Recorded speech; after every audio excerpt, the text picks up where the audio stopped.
കൊൽക്കത്തയിലെ ലാൽബാഗിലുള്ള ഖത്ര മസ്ജിദാണിത്.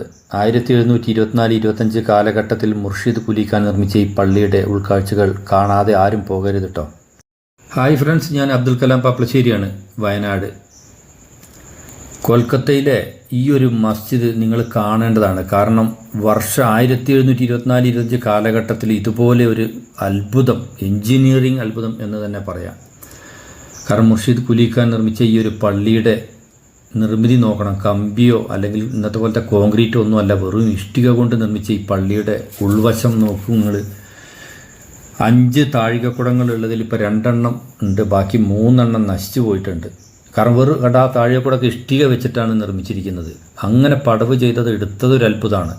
അതുപോലെ തന്നെ മസ്ജിദിൻ്റെ ആ ഉൾവശം നോക്കിയാൽ നിങ്ങൾക്ക് മനസ്സിലാവും.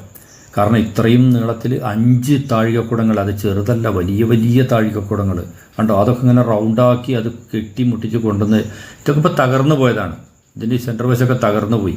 പക്ഷേ ഇതൊരു അത്ഭുതമല്ലേ. അന്നത്തെ ഈ 1724 കാലഘട്ടത്തിലൊക്കെ ഇത്രയും വലിയൊരു നിർമ്മാണം അതിൻ്റെ വൈദഗ്ധ്യമാണ്.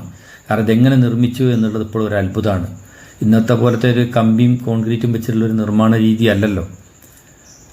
അത് ചുറ്റുവശം, അതുപോലെ ചുറ്റുവശം 2 നിലകളിലായിട്ട് ഇതിന് പള്ളികളുണ്ടായത്, ഖുർആൻ ഓതാൻ. ഇത് അദ്ദേഹത്തിൻ്റെ കബറിടമാണ്.